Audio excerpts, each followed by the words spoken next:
जगामध्ये सगळ्या गोष्टी सोप्या वाटल्या, पण केमिस्ट्री सब्जेक्ट खूप अवघड वाटला मला. लोक फिजिक्सला बघून घाबरतात, पण मी केमिस्ट्रीला बघून घाबरू लागलो. मग केमिस्ट्रीलाच इतका डीपमध्ये अभ्यास केला.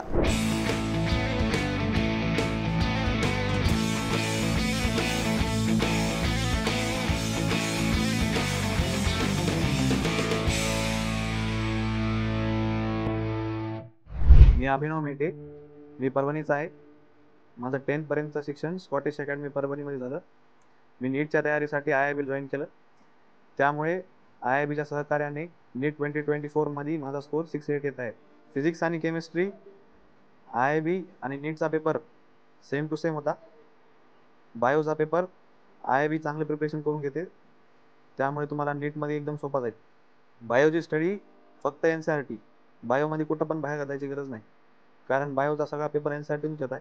आजकाल ट्रेंड तसाच चालू आहे. केमिस्ट्रीमधलं जर बोलायला गेलं तर केमिस्ट्रीमध्ये फक्त 2 गोष्टी इम्पॉर्टंट आहेत. एक तर तुमच्या सरचे नोट्स आणि NCERT. फिजिक्समध्ये पण त्या 2च गोष्टी इम्पॉर्टंट आहेत. एक तुमच्या सरचे नोट्स, एक IIB मॉड्यूल. स्टार्टिंगला तर सिलेबस सोपा असतो, त्यावेळेस सगळ्यांचं लक्ष होतं माझ्याकडे. पण जसं जसं जर्नी पुढे जात गेली, त्यावेळेस सिलेबस वाढायला चालू झाला, डिफिकल्टी लेवल वाढायला चालू झाली.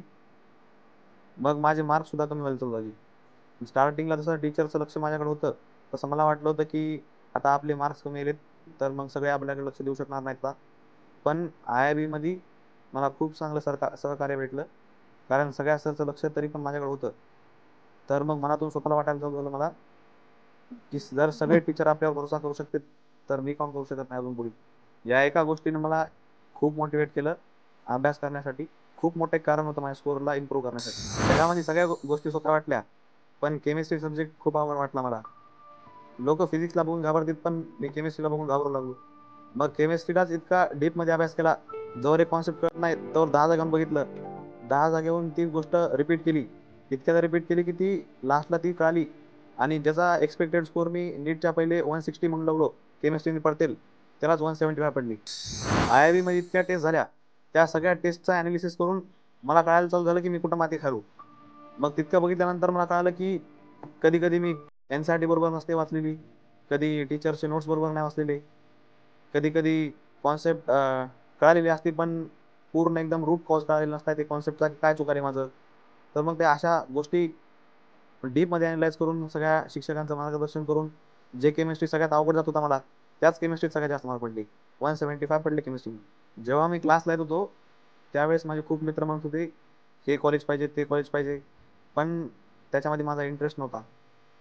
कारण मी भगवद्गीतामध्ये एकदा ऐकलं होतं, श्रीकृष्णाने म्हणले की कर्म करा, फळाची चिंता नका करू. तर तसं म्हणल्यामुळं मला असं वाटलं की over expectations kills the confidence.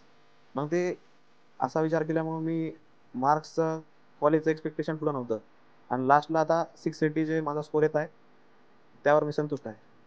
आणि या मार्कामुळे मला इंडियामधलं one of the top medical college भेटून जाईल. या सर्वासाठी मी माझे आई वडील, IIB त्यांना आभार व्यक्त करतो. Thank you IIB. थिंक नीट, थिंक IIB.